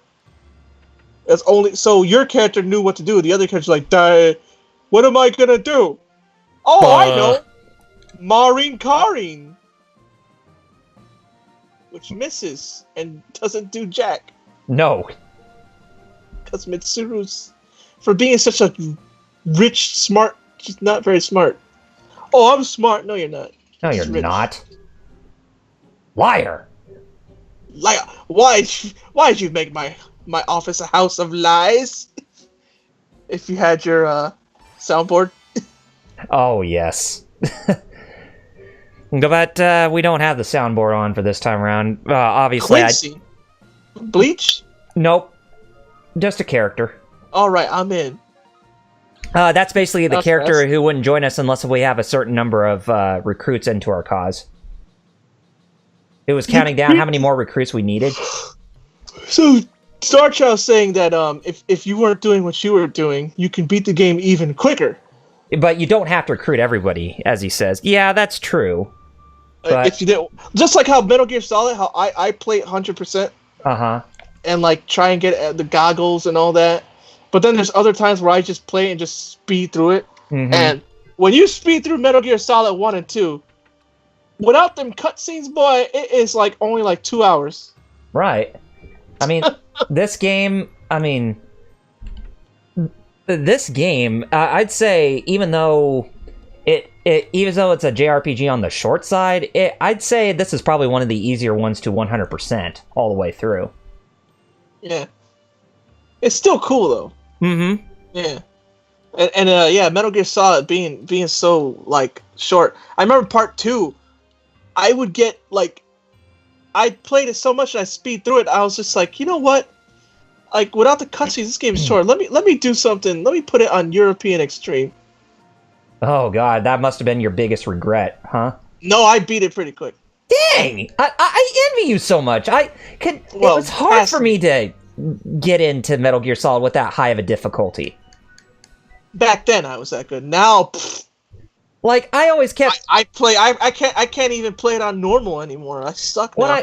The last time I played Metal Gear Solid, I got trolled into thinking that if you played the game on the highest difficulty, you would actually get a true final boss fight against Big Boss. You got one of those schoolyard rumors that's like... Yeah, and it turned out to be nothing but a crock of horse crap. Yep. I used to get those rumors about Mew. You know? Oh, yeah. On the truck. And I believed that one, I remember. I was like, where's Mew? I went under the truck. Poor Mew. Pokemon still freaking references that though. It does. They show a truck like it's Mew under there. Like no. Speaking of Pokemon, you know about the new movie that they're working on? It's supposedly a remake to the very first movie they made. Yes, I saw that. It's funny enough, Hero Club. It's Mewtwo Strikes Back Evolution or whatever it's called. Yeah. Mewtwo's gonna drop a sick mixtape. He's gonna drop a sick mixtape, and my sister's gonna watch it again, and she's gonna cry in tears when Ash gets killed or when Pikachu gets bitch slapped by his clone. Honestly, I remember her crying through that movie when we watched it in theaters, and when Pikachu, the real Pikachu, was getting slapped by the clone. So I'm guessing she's the bigger Pokemon fan? I guess she was. I was like, sis, it's just a movie. It's not real. You don't understand. You know what I do cry for? What? When Caesar died in JoJo. Oh, yeah. I keep thinking, like, I'm not gonna cry. It's just I'm over here. Legit tears. I remember. Legit tears. I remember, and the thing was, I'm trying to explain to my parents, too. Like, you don't understand. Caesar, man. Great Caesar's ghost. It's spiritual, man. Yeah, I can't remember the last time. I don't think I ever cried or anything when somebody either kicked the bucket or whatnot, whether or not if it was an anime or movie. 2 times for me, and it's both anime. Caesar and Vegeta. Vegeta at the hands of Frieza. Oh, yeah. Okay. When Vegeta was crying, like... Because Vegeta was crying, too. That's what made... Well, if you're gonna cry, I'm gonna cry. Yeah.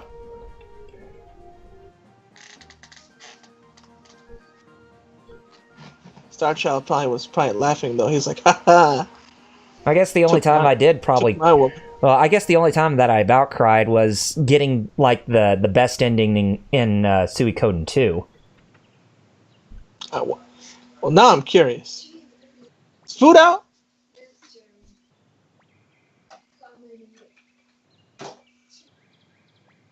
Well, I hope Wheels comes back soon, because my dinner's out. Okay, we got the elf Ruby to join us. There's elves? Yes. Oh, yeah, I remember now. They look very Lodo-y, which is kind of cool. LPH asked, is that movie 20 years old? Yeah. Yeah, I think. I think. Yeah, so. Because it did come out in 1999. The first movie. Shoot. And Star Show, yeah, Whamu killed. Yeah, Wham killed Caesar. Yep, that made me cry still, man. It's like Jesus allegory, but like better than like other shows do Jesus allegories. And it's a Japanese show. Great Jesus ghost. Wait, we don't need Kirkus anymore. Food's out. Oh, is food already out? But unlike Wheels, I don't try to eat fast. I just do. Like I'm not, like I'm not rushing myself. I just happen to just be like this Goku level eater that just swallow just. Oh, he's got a huge stomach. But I will be back. Okay. Probably quicker than Wheels, honestly. Are you sure? No, I'm not 100% sure. Okay. He might show up. Okay. I'm gonna say the odds are 70-40 in my favor. Okay. I'll try to keep on a good conversation here while you're busy. Well, the chat will give you plenty of that. Oh yeah. I mean, Starchild can definitely keep me company, as well as LPH and Bad Gamer and Omega Mario if they're still around. So right now I'm trying to get some more of the characters, as you guys can plainly see.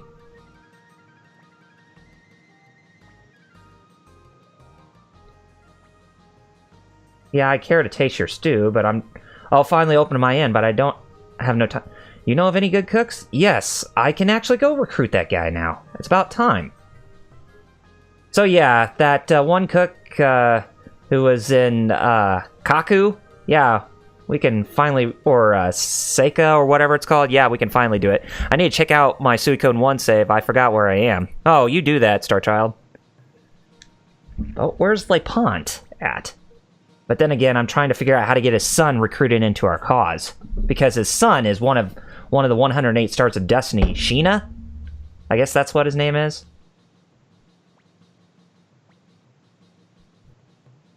Okay, so go back to Seika. Yeah, you said that you had the castle.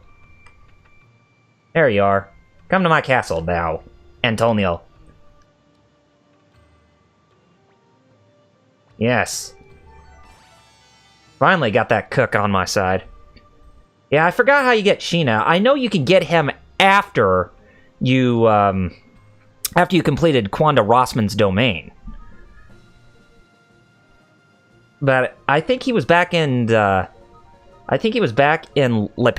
hometown, if I remember correctly. Because the only way you were able to recruit him is you had to have LePont with you, commenting about his son's womanizing attitude. And I think I'm at the good point now where I can finally recruit Leon into my cause.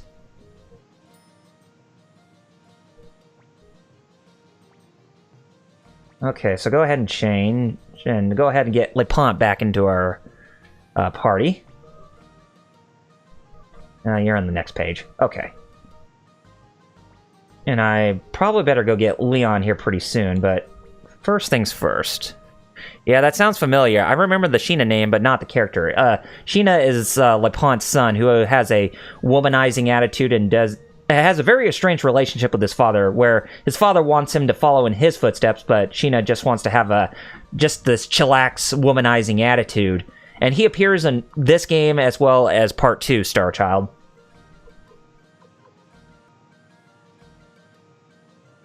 You know what? Let's go to, yeah, let's go back here. Hopefully he's here in this village.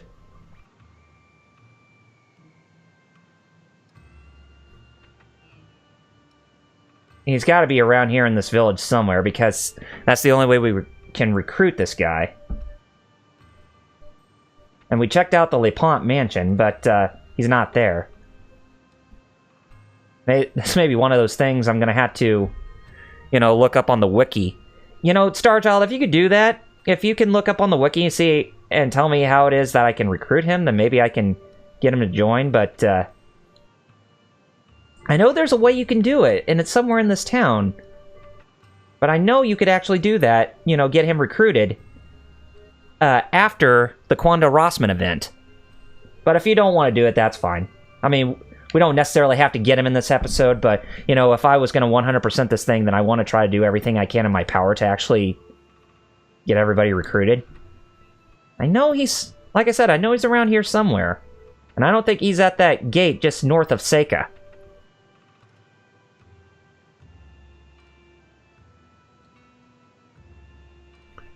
You know, this may be a good time for me to go ask, or go tell, or let Leon know about Matthew, since I think we can finally recruit him now. And he's not in the mansion either.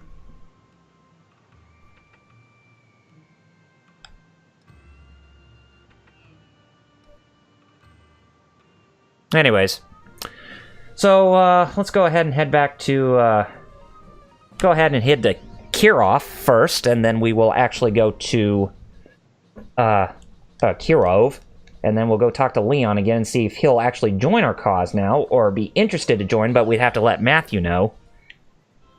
Matthew, blah blah blah, said, and let there be light, and then the Bible caught aflame, because he said let there be light. How was your dinner? Fine. What'd you have? Food. I know. Okay. It's like, gotcha. Yeah, you got Got me. him. It's burger night, so it's burgers. Burgers. Oh, you're making me hungry for burgers, man.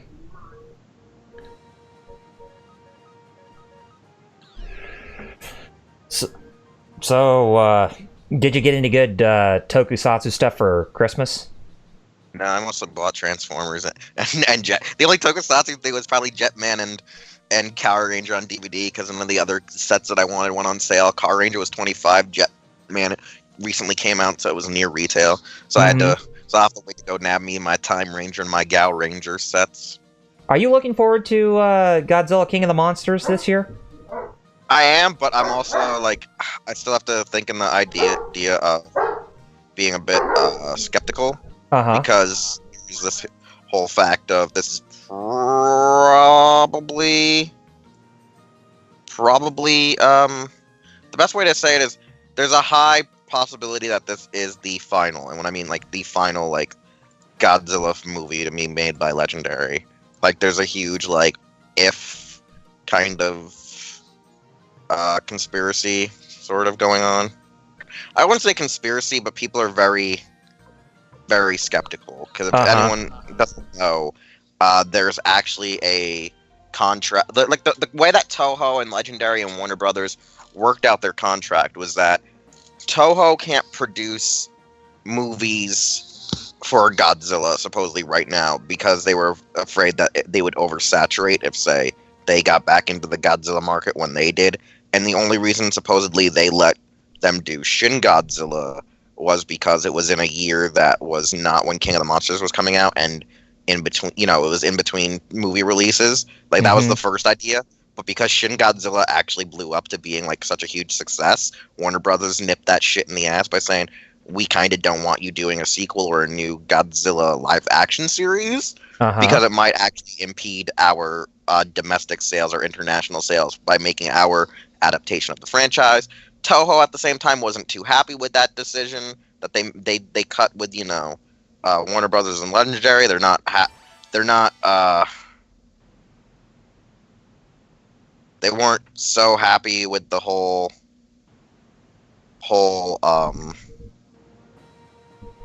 they just weren't they're not they just weren't happy with the delivery of the like they're not entirely happy with the films and in the production standpoint, like how they're doing the films, I guess, from what I'm hearing from my friends that actually worked with them. And Toho is kind of wanting to redo like the style of how they did the Showa era of being, the original MCU before the MCU, of wanting to give kaiju their own standalone films again. So that would mean like Rodan would get a movie, Mothra would get a movie, and then they would converge into like, a Ghidorah-like or Destroy All Monsters-like film, where like they want to build up these characters again and not just have like Godzilla or other monsters just brutally killing off one another in their like debut in a film kind of storyline. So Toho really kind of wants the license back. And I think right now they're kind of in a deadlock where most likely Kong versus Godzilla, like and King of the Monsters, might be like the last two for us in America. Yeah, that's what I heard. Where then Toho is going to go back into going, hey, we want new Godzilla movies, meaning we'll have more stuff. And Toho also, this is the weird thing, while Shin Godzilla was a huge financial success, they did not want that movie made the way it was. Okay. For people who don't know, Hideki Anno and Higuchi were like nodding their heads yes in approval by accepting what Toho wanted. But then when Toho already gave them the okay to make their film, they switched out the scripts and made the movie they want. I see. So what they did was they gave them a fake ass script. They were like, to the Toho executives, here's the movie that they signed off on. But then when Toho said, okay, start making the movie, they just put in the script that they wanted to tell.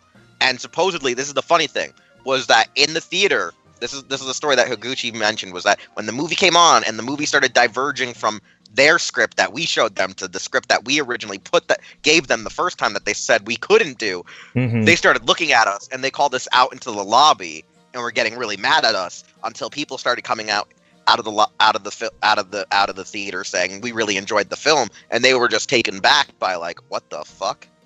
Huh.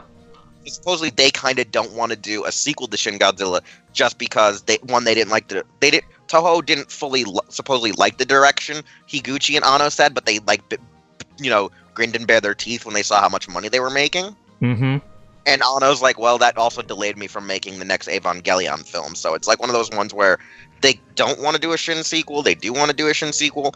Anno kind of wants to do it, but he doesn't want to do it right now because he wants to finish Ava again. So it's like one of those things of like all the parties can't come to a proper decision. And I'm just reading the chat here. Starchild wrote Masked Rider Garo, and I'm like, so you bought a bootleg? Huh. Yeah, I think Starchild bought a bootleg of Garo. I see. Because Garo's name is not Masked Rider. I was gonna say, like, there are the Garo official releases. Yeah, he bought a bootleg. He bought a goddamn bootleg. Yeah, that's what I thought. Dang. Yeah. You beat my odds, Wheels! Dang What? it! I said 70-40 in my favor that I'd come back before you.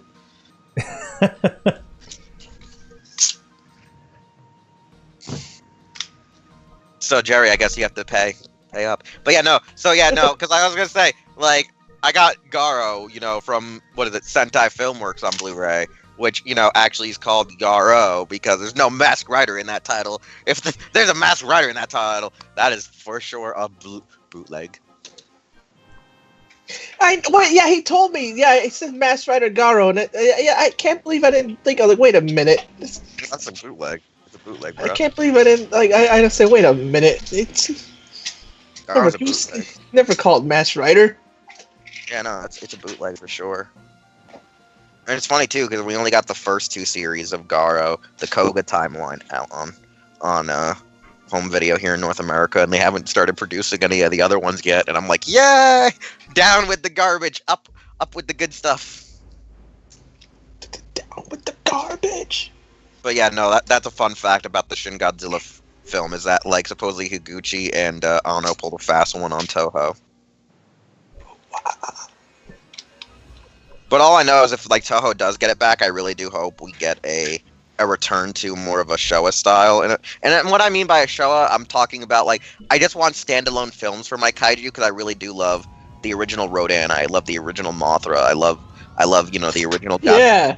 I love the actual build up that it took to bring them together, even though in the films they don't even honestly mention that they exist in the same continuity. So it's like I would like to see more of an established continuity where we see them, right? And we start seeing like inklings of them. Like the best way to explain it is that like when you watch the original Godzilla and you watch Mothra and Rodan, they never talk about the other kaiju attacks. So I want to see more of like if they do a cinematic universe, I want there to be more of a presence. Exactly.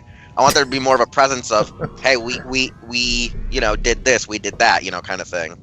Where if Godzilla's the first one to attack and they allegedly think they killed it, and then Rodan shows up 2 years later, it's like, oh crap, what up?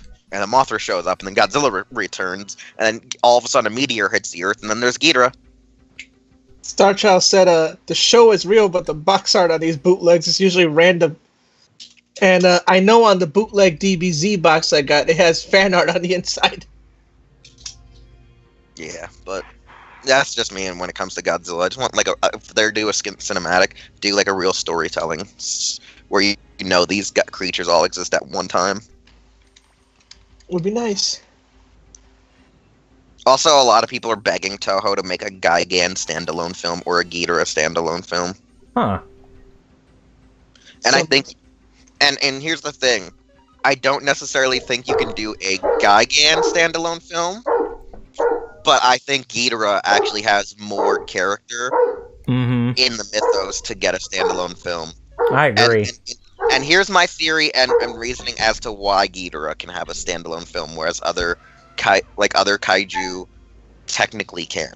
And this is gonna sound a little batshit insane, but have you guys ever seen the Rebirth of Mothra? I don't think I have. What year was that? Okay, Rebirth of Mothra trilogy came out in the mid-90s. That would be after Godzilla vs. Mothra 2, right? That would be, yeah, the one that they consider as Mothra 2. Yes, it would be in the 90s. It was a standalone, like, trilogy with Mothra. Now, in the third film, Ghidorah shows up. Now, in lore, Toho established in the original Showa film and in Rebirth of Mothra 3 that Ghidorah is a sentient super dragon, even though he's been controlled by aliens and people from the future all these other times, like as a slave or like a bioweapon. In other continuity, he is, you know, a dragon of destruction that kind of like almost in the anime film just goes from planet to planet, being like Galactus, eating the planets, killing the resources. He'll go to another planet, and then he maybe will come back to that planet if he senses life has been restored to it somehow in some way, just because of natural cause of planetary, you know, healing and shit. Huh. So pretty much Ghidorah comes and he just destroys societies and stuff. So what I was thinking was, because also in some lores, whether it be in comics, whether it be in books, whether it be in the films, Ghidorah also has like telepathic waves, because in Rebirth of Mothra, he uses his telepathy to control one of Mothra's fairies. And so, you know, the Shobijin or whatever you want to call it, or the Elias. So the idea I was thinking of, you have this story like narrating as like you make it that you think it's like an alien survivor that keeps witnessing Ghidorah coming to these planets, destroying them. But the plot twist is it's actually Ghidorah's actual subconscious actually narrating the story, and you think it's being told from his perspective, but he's just telling it from the worlds he's devoured, in a sense, perspective. Like, you make the film actually like a kaiju film where you follow a couple of aliens that keep going from planet to planet trying to stop Ghidorah from attacking, but you find out that most of the narration is actually Ghidorah himself fucking telling the narration, and then the movie ends with Ghidorah, you know, his meteor coming towards Earth, and then it cuts to the actual, you know, reboot series of Ghidorah the Three-Headed Monster, where it then tells like a modern day telling of the original Showa film, after Ghidorah just narrated his whole, you know, weird consciousness of how many planets he's devoured over the millennia. Here's my life story. Like, I think that would be a cool story, is like, you see it from his perspective, but you don't realize it's his perspective till the end of the film. You know what I'm saying? Pulling a cyber lip. Yeah, kind of. Because, like, I would just like to see, like, a Ghidorah movie where it's just him going from planet to planet, like, no real origin, just him going from planet to planet, destroying stuff. Because, like, it'd be like, yeah, I don't even know how I would, like, and, like, the plot could be, like, we even states, I don't even know how I was born. I just came into existence, and all I knew was I wanted to destroy. You know? Just like Boo. Uh-huh. No, retcon Boo. With Gigan, if they were to do a movie about Gigan, the best way I could explain it as is, since the people on Nebula Space Hunter M are cockroach hybrid mutations, just do a story that just do a story that's a ripoff of Terraformers meets Planet of the Apes, and lead it that they created a kaiju to defend themselves from the weapons or vehicles that war battle's taking place. Yeah. Like, that's all you have to do, is literally just do the Planet of the Apes storyline with Terraformers and explain that's how Nebula Space Hunter M created Gigan. Do it like how the Mysterians had Mogira as just their weapon of choice to destroy Earth, and it's just like, oh yeah, Gigan is just Nebula Space Hunter M's version of the Mysterians, you know, Mogira, is that it's just a super weapon that they created. You know? Like, that's literally what Nebula Space Hunter M is. Nebula Space Hunter M is a bunch of cockroaches that, like, evolved due to nuclear fallout after society went to shit. But, like, you can also tell it as, like, a Planet of the Apes story to give the Nebula Space Hunter M characters more value than just being, you know, cockroaches that became the dominant species and mutated. You know, instead of them just becoming the dominant species, show them rise to power, and then them wanting to go into galactic conquest. I mean, technically, you could still do the Planet of the Apes storyline with black hole aliens, since they're nothing but monkeys. Oh, so literally Planet of the Apes. I mean, you punch Jerry, a black we got hole the jumping alien, beans on the and screen they turn again. into a monkey. Super Nintendo style. That army's gonna get cornholed. Star Child said, "Yeah, you got 15,000 compared to their 3,700." Yeah, they're gonna get cornholed for good. I am Cornholio. I need TP for my Bungholio. Hey guys, you ever hear of a train? No? Well, that's what's about to get run over you. Yeah, that's pretty much. Mm-hmm. Liberation over the Imperial Army. And I'm sitting there like, at least if they're like lower numbers, they should have better stats than you. And you were right there, Star Child. They just got cornholed for good. One-shot them with I magic. feel bad for those jumping beans. They're like, no, like no mercy. It's fun. It's like watching Yu-Gi-Oh! Like, it's literally like watching Yu-Gi-Oh! Life points just dwindling down. Yep. Yeah.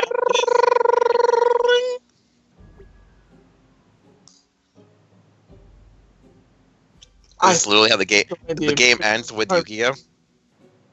Well, doesn't Konami own Yu-Gi-Oh? Yes, they do. Yeah. Now, the anime we didn't know anything about, and the card game 2000, but the manga was out at this point. 96, the manga was out in Japan. Funny enough. Yeah, because like if you don't know what I'm talking about with the black hole aliens, if you guys forgot, just go look up Godzilla vs. Mechagodzilla. The monkeys. And if you want, the space monkeys. want to learn about that time Godzilla got diabetes, listen to it. Oh Yeah. god, Oh, yeah. space You ever want to hear the diabetes. story about Godzilla getting diabetes? Yeah, just go look up an episode of Los Inglenobles de Tokusatsu. Just read the descriptions, you'll figure it out. I do recommend. I do recommend that you guys go check it out. I'll just link the playlist here in the chat, and anyone who's watching, or anyone who watches the stream archived later, can go check out the playlist. And again, not clickbait, but Godzilla actually did get diabetes. No, he was gonna get diabetes, but someone at Toho said, no, that's a bad idea. Let's just put it into a Televicoon scan and say that we were gonna do this. Let's just say we were going to do this and not fully execute on it. Permission to execute.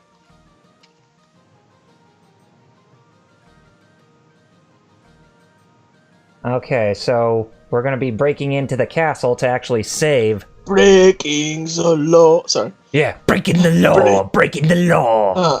You gotta be a Yakuza fan. Hey, speaking of, did you beat it? The one you got? Oh, Kiwami? No, Yeah. I still haven't. No, I mean, I still haven't beat it yet, but I still haven't gone back to it either for quite a while. Oh, I do intend to get back to it at some point. let me know when you do the pocket circuit racing. I do. That's like the one mini game everybody hates but me. I do intend in wanting to pick up both Yakuza. And T-Dub. I want to pick up Yakuza 0, Yakuza 6 Song of Life, and Yakuza Kiwami 2 eventually. Read Star Child's thing. That's amazing. I remember I almost ran over an old lady at Walmart while I was shopping. She kept trying to keep me from passing her on an aisle, so I just went around her real fast and said, "Get off the tracks while the train's coming through, lol."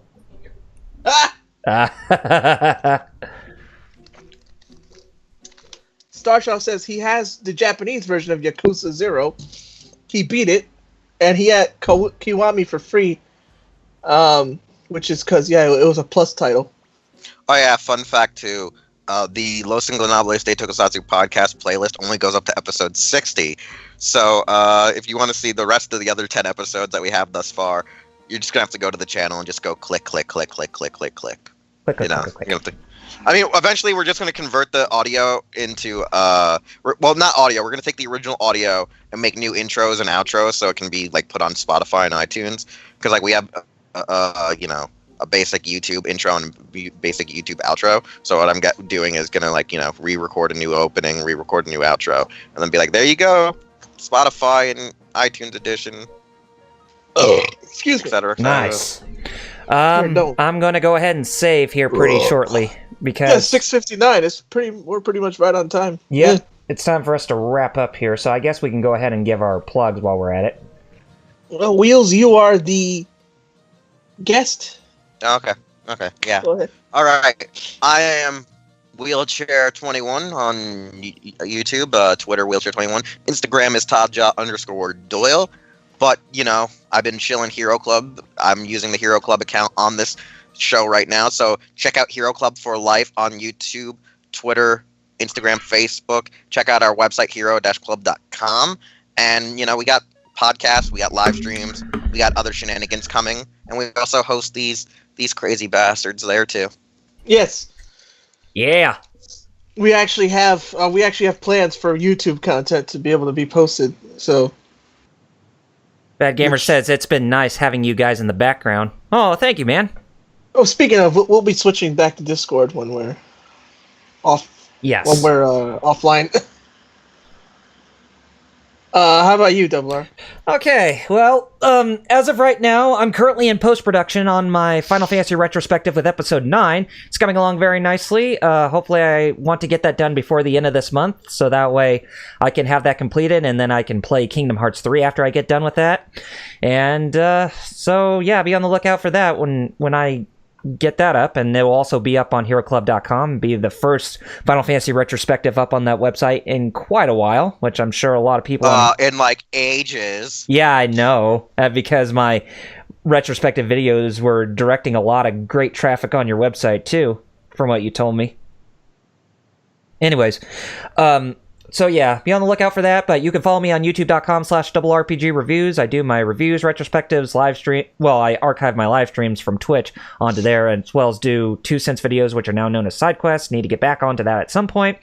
Follow me on Facebook at facebook.com/RPGreviews. That's my Facebook fan page, and follow me on Twitter at twitter.com/RPGreviews, as that's my personal page on Twitter.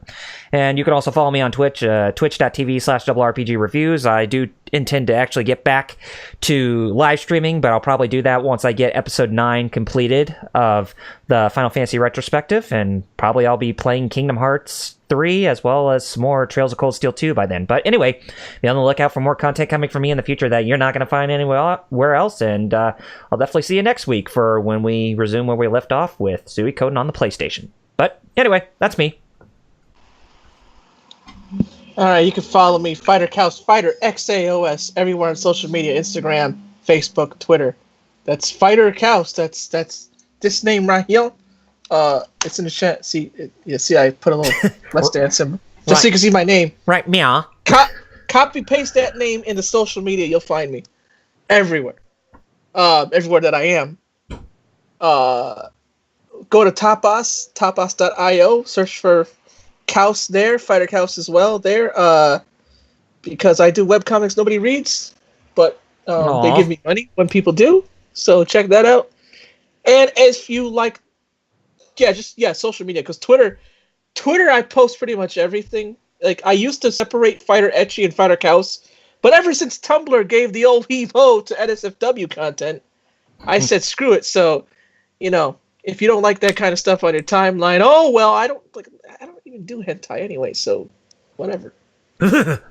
That's me. Fighter Cows everywhere. So Fighter, except for Instagram, is the only place where I still split it. Fighter Ecchi is its own thing, and that's it.